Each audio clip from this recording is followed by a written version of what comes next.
안녕하세요. 2023학년도 KNS에서 정신여고 내신을 담당하고 있는 김성영이라고 합니다. 반갑습니다. 제가 오늘 그 참석하시는 그 부모님들 명단을 보니까 정신여고 재학생도 있고, 물론, 그리고 예비 고1 학부모님도 계시더라고요. 그래서 지금 중3이 어떻게 공부하면 좋을까, 그리고 지금 정신여고 저희 친구들한테 제가 어떻게 해주고 있는지를 제가 설명을 드리겠습니다. 자, 이번에 시험이 작년과 조금 바뀌었어요. 그래가지고 단순 암기 시험이라기보다는 단순 암기가 아니고 그냥 내용을 이해하고, 암기는 해야 돼요. 그쵸? 하긴 해야 되는데 내용을 이해하고, 그리고 자신이 아는 것으로 응용할 줄 아는 그런 걸 물어보는 시험이었어요. 그럼 제가 설명해 진행해 보겠습니다.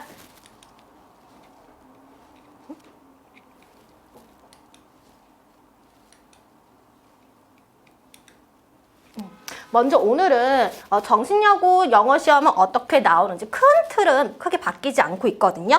그래서 정신여고 영어 시험은 어떻게 나오는지 설명드리고요. 그리고 2023년 기출문제를 보여드릴게요. 그래서 2022년과 비교해서 무엇이 달라졌나 이걸 한번 같이 보겠습니다.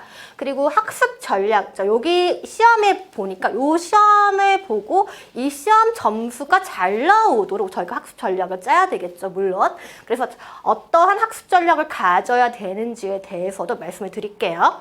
그리고 저희가 어떻게 내신 수업을 구성을 하고 진행을 하는지 이것도 설명해 드리겠습니다. 먼저 정신여고 영어 내신, 정신여고는 약간 여고의 특징을 가져가기 때문에 다 외우면 돼 라고 하는 생각이 지배적이었어요. 그런데 그 다 외운다는 게 아이들에게 너무 많은 양이에요. 제가 지금 중3 친구들 내신도 하는데, 사실 본문 암기가 쉬운 친구도 아주 쉬운데 본문 암기가 어려운 친구는 여전히 어려워요. 그래서 그런 친구들이 양이 많아지거든요. 자, 양이 이렇게 바뀌어요. 교과서가 이번에 금성체로 바뀌었습니다. 그래가지고 교과서 2과인데, 사실 이 한 과의 본문 길이가 중등에서 2과의 길이에요. 그렇기 때문에 한 4과 정도라 생각하시면, 중등 어머니들은. 그리고 지금 정신여고 어머니들은 무슨 교과서 2과, 그쵸? 2과 중요하죠. 그런데 보통 고등은 본문만 나와요. 보통. 근데 정신여고는 교과서 전반적으로 다 시험에 출제합니다.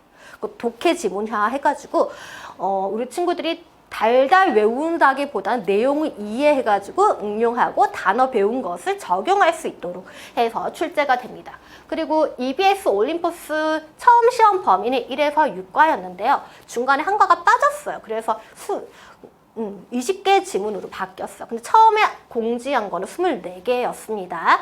그리고 단어장이 있어요. 단어장은 보통 이 단어장을 딱 보시면 많은 학부모님들께서 이거는 단어장 쉽지 않냐. 보통은 중학교 1학년, 초등학교 6학년 정도 그때 한 번씩 봤던 단어장이지 않냐. 능률에서 복합 어원 요건데, 여기서 표제어 412개 단어. 그쵸? 그리고 나서 파생, 유의어, 반의어까지 시험에 나오는데, 단어 뜻만 물어보는 게 아니고 사실은 문장에서 어떻게 쓰이는지 이걸 물어봅니다.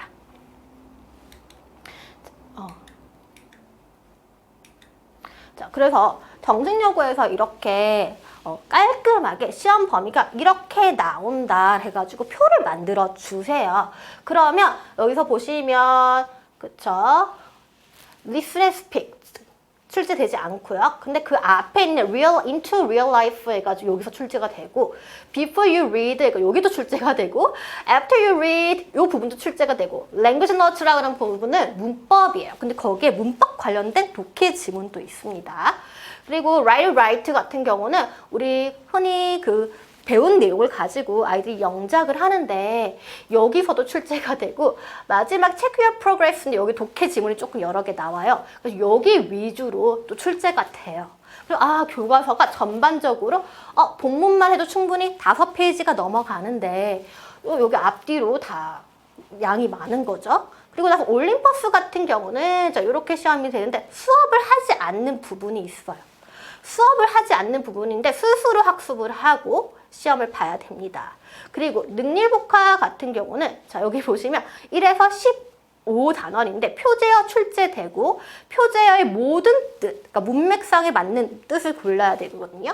그리고 유의어, 반의어 출제되고 파생어도 출제가 됩니다. 근데 예문은 출제가 되지 않았는데 그렇다고 그 단어가 문장에서 어떻게 쓰이는지를 공부를 하지 않으면 안 돼요. 왜냐면 문장에서 알맞게 쓰일 수 있는 거 다 고르시오. 이렇게 문제가 나왔거든요. 그러니까 문장 기본적인 해석 능력이 있어야 돼요. 자, 그리고 자, 제가 그냥 정신여고가 이때까지 쭉 그쵸 옛날부터 가지고 오는 시험 특징을 말씀드릴게요. 제가 딱 저한테 선생님 저 이번에 33점인 것 같아요. 어머 너무 잘했다. 33점이야? 너무 잘했다. 라고 하는데 옆에 선생님이 되게 놀라세요. 애가 100점 만점에 33점이면 못한 거잖아요. 하지만 여기 학교는 35점 만점이고요. 자, 배점은 이건 올해 기준이에요. 2점짜리 배점은 없었어요. 다행히도. 근데 0.8점, 0.9점, 1점, 1.1점, 1.2점 이렇게 출제가 됩니다. 그리고 범위는 교과서, 투가, EBS, 부교재, 어휘가 있고요. 자, 교과서의 비중이 높아요. 교과서가 반 조금 안 되게 나와요. 근데 아까 말씀드렸다시피 본문뿐만 아니고 본문 앞뒤에 나오는 모든 지문들을 출제하겠다라고 학교에 말을 했기 때문에 비중이 높을 수밖에 없습니다. 그리고 본문뿐 아니라 뭐 교과서 전범위 출제되고 객관식이 27문항 28점으로 들어갔고요. 서술형 7문항인데 7점이었습니다. 자, 그리고 나서 공부해야 할 어휘가 많아요. 그런데 이 어휘 같은 경우는 또 단어장 표제어 412단어였잖아요. 근데 다행히도 이게 처음부터 아이들한테 이거 시험 범위야 그러면 시험 전날까지 되게 힘들었잖아요. 근데 그게 아니고 어떻게 했냐면 시험 들어가기 전에 그쵸 내신 들어가기 저희가 내신을 3월에 들어갔는데 그 3월 말에 저희가 그 시험을 봤어요. 학교에서 수행평가로 단어 100개를 시험을 봤어요. 100개를 시험을 보고 그 100개를 가지고 5점 만점 하나에 0.05점씩 해가지고 아이들이 점수를 냈거든요. 그래서 단어장을 한번 학교에 수행평가를 받기 때문에 표제어는 좀 공부를 한 거죠. 그리고 나서 유의어, 반의어도 같이 공부를 해야 되는 거예요. 그리고 이게 EBS 부교재이기 때문에 자 파생어 다 합쳐가지고 그쵸 뿐만 아니라 교과서, 부교재 다 합치니까 1200개가 넘어가더라고요. 근데 이게 말이 1200개지 어떤 친구들은 단어가 조금 약해요. 그러면 제가 정리하지 않은 단어도 모를 수 있잖아. 그럼 단어가 엄청 많은 거죠. 그리고 학습해야 될 단어가 많다. 요게 정신여고의 특징입니다. 그러면 2023년은 어떻게 나왔느냐? 자, 먼저 시험 문제 보기 전에 제가 분석한 걸 보여드릴게요. 먼저 요 밑에 거 먼저 봐주세요. 자, 총 34문항 중에서 교과서가 19문항. 그쵸? 그 다음에 부교재가 12문항, 단어장이 3문항이었고요. 그리고 나서 제가 여기서 교과서 2문항을 추가했는데 사실은 이거는 교과서 문법이 들어갔기 때문에 제가 교과서에 넣은 거예요. 그리고 어떻게 보면 정확하게는 17문항이고 교과서 어법을 가지고 영작을 하는 게 있으니까 그래서 거기 2문항을 제가 교과서에 분류했습니다.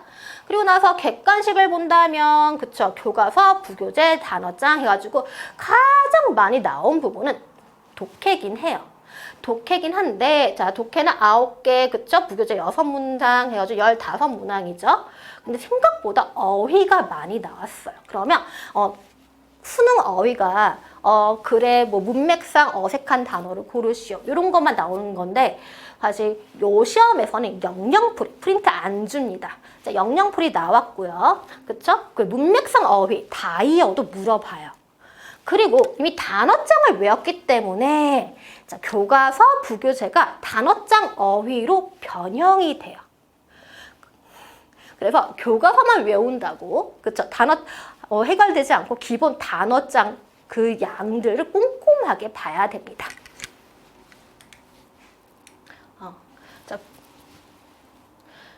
자, 그래서 교과서 비중이 높다. 하지만 어휘 비중도 높다. 요걸 기억해 주시면 될 것 같아요. 왜냐하면 정신요구는 어법이 어렵다라고, 그러니까 난이도가 킬러 문항이 있었어요, 늘. 그래서 친구들이 마지막까지 그걸 열심히 공부를 했거든요. 근데 그게 작년에는 어법도 나오고 서술형도 어려웠어요. 근데 이번에는 그 어법이 객관식으로 세 문항이 나오고 서술형은 그 어법을 활용해서 영작을 하는 게 나왔습니다. 그리고 그 부분이 우리 친구들이 킬러 문항이었다라고 보시면 될 것 같아요. 자, 그래서 2023년은 지문 변형이 아주 많았어요. 그래서 시험을 다 못 끝낸 친구도 있다라고 들었습니다. 그러니까 내용 이해가 되게 중요한데 그냥 암기만 하고 이해가 안 됐을 경우, 아니면 중학교 때랑 다르게 양이 너무 많아 하다가 중간에 던지거나 했을 경우, 그쵸? 되게 당황할 수 있는 거죠. 그리고 어법 비중이 조금 줄었어요. 그러니까 이게 첫 시험이어서 우리 친구들이 코로나를 좀 길게 코로나 시대를 보내고 이제 내신을 고등 첫 시험이어가지고 조금 난이도를 조절하신 것 같아요. 그리고 어법 비중이 줄었어요. 근데 세 문항을 출제를 했는데 정신여고 특징의 어법 서술형 문항이 출제가 되지 않았거든요. 그럼 이거는 기말고사 때 나온다. 그래서 그 대비를 해야 된다. 라고 보시면 되고요. 그리고 단순 암기가 아닌 핵심 어법 한두 가지 이상을 한 문장에 활용한 서술형 영작 문제. 그러니까 열심히 막 전범위를 외우잖아요. 그쵸? 아니 핵심 문장만 외우잖아요. 근데 그런 문장이 나오지 않았어요. 나오지 않고 그런 거 핵심 어법을 두 가지 정도 해가지고 새로운 문장을 영작을 하는데 정신요구 특징은 우선 단어를 줘요.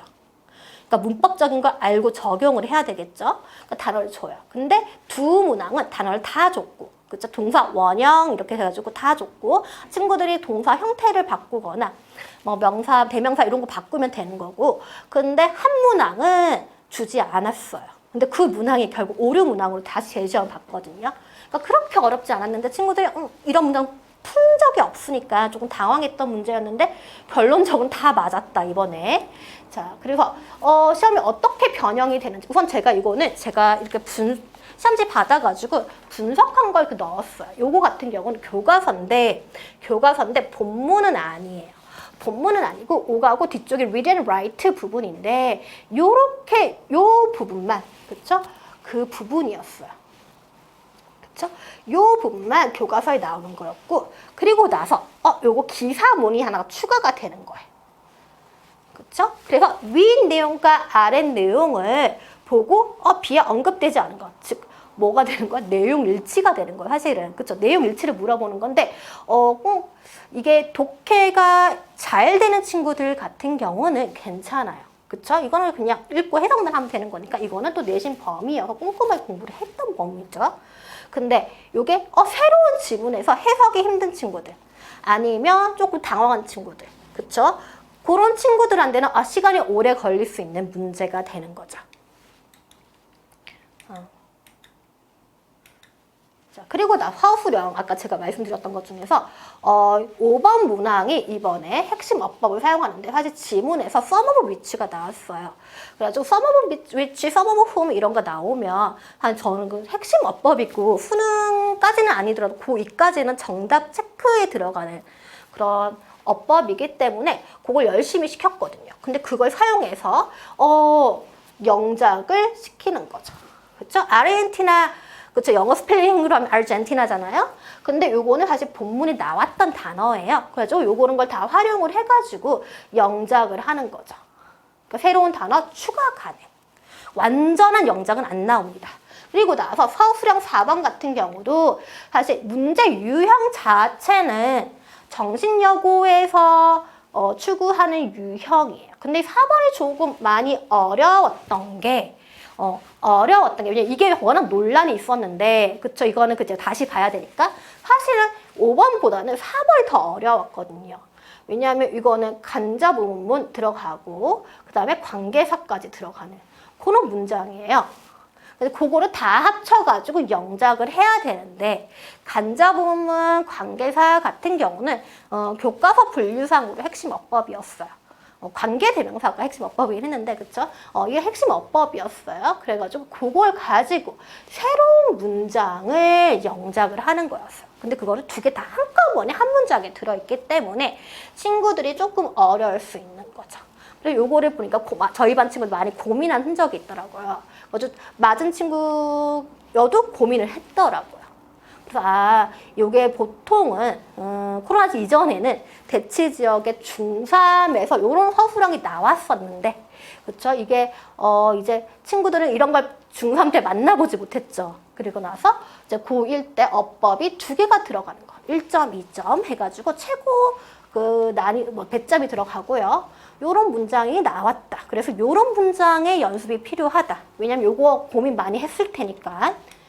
그리고 나서 어법은 이번에 3문항이었어요. 이렇게 단어 기준, 그쵸? 구 기준으로 밑줄인 것 2문항, 문장 전체 있죠?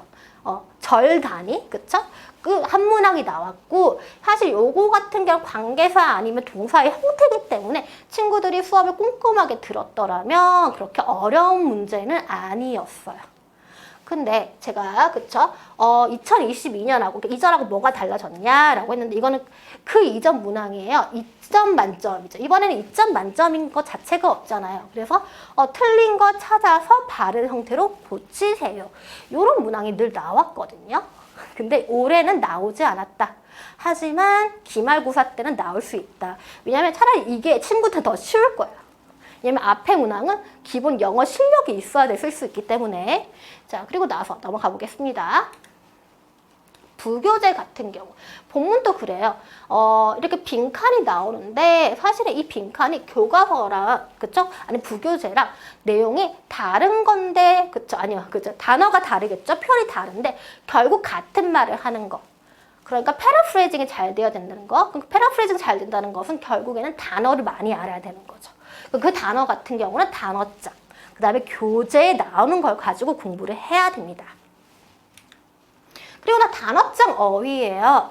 사실은 여기 앞문항은 그냥 문장에 들어갈 수 있는 거, 그치? 문장 속에서 맞게 해석을 하는 거.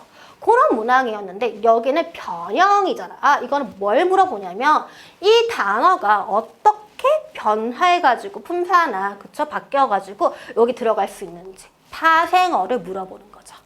그리고 밑에 거 보시면 밑에 거는 밑줄 친 단어의 보기에 있는 단어 중 대체할 수 있는 것을 찾아주시오.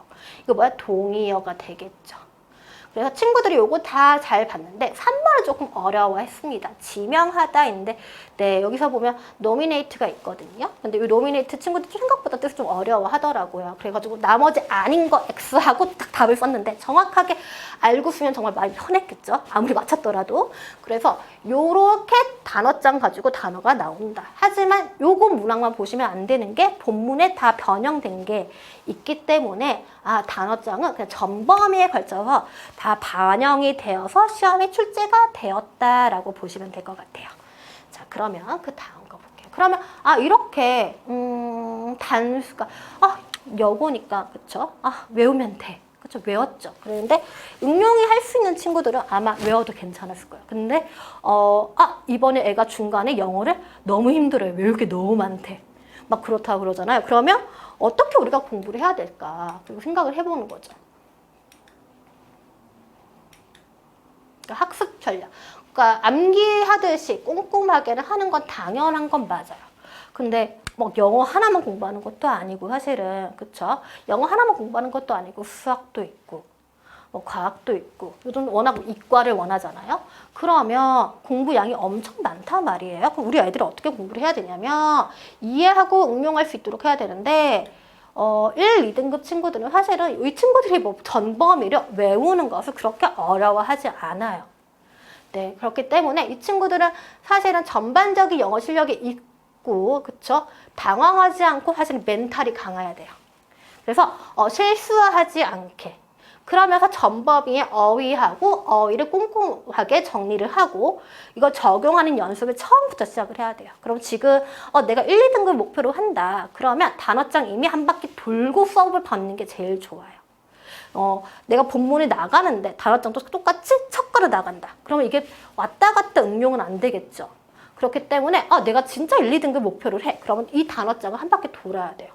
그렇죠? 그리고 서술형, 그죠? 영작.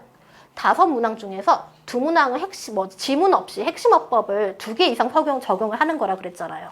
그러면 이거는 사실 많이 어려운 거거든요. 이 친구는 요거 연습을 해야 되고 또 고난이도로 모의고사로 실전 감각을 키워야 됩니다. 자, 그럼 3, 4등급 친구들은 우선은 그쵸, 시험 범위가 많다고 생각을 하겠죠. 근데 열심히 공부를 했을 거예요. 이 친구들 공부를 안 하지는 않았을 거예요. 아니면 얘가 대충 했는데 3, 4등, 3등급은 나왔는데 그러면 얘는 공부를 안 한 걸까? 아니죠. 그 친구들은 기본 해석이 되는 친구들인 거죠. 그러니까 해석이 되고 단어가 되면 이게 가능한 거죠. 그래서 이 친구들은 다양한 기출 문제를 풀면서 요게 핵심이구나, 요런 문제가 많이 나오는구나, 요런 연습이 필요합니다. 그리고 나서 5, 6등급 그쵸, 그 이하 친구들은 사실은 단어가 많이 힘들어요. 그쵸? 그러니까 본문을 싹 다 외우면 정말 좋긴 한데 그거는 그쵸? 처음엔 호기롭게 외우겠죠? 그리고 열심히 외우겠죠. 그럼 중간쯤 되면 지친단 말이에요. 그러면 어떻게 해야 될까? 선택과 집중이 필요해요. 처음에 단어부터 쭉쭉쭉 하는 거예요. 그 다음에 중심 내용, 그러니까 내용 가지고 나오는 거죠. 그리고 그 문제가 그 질문이 어떤 내용을 말하는지를 정확하게 알고 넘어가면 돼요. 그리고 나서 그 지문이 말하는 내용 있잖아요. 그걸 중점적으로 지문을 다시 복습을 전체적으로 이 문장은 같은 내용이네, 이 문장은 반론이네, 이런 식으로. 그러니까 전체를 다 외운다기보다는 그렇게 핵심을 가지고 이게 무슨 말을 한다, 이게 무슨 말을 하지 않는다, 그렇죠? 그런 걸 가져가야 됩니다. 그래서 지문과 핵심 내용을 정리하고 이를 바탕으로 다양한 문제를 풀어보면서 이것도 뭐 해야 되는데 사실 핵심 내용 정리하는 데까지가 조금 오래 걸리죠. 그렇죠? 그래서 이렇게 등급별로 친구들이 전략이 달라야 됩니다.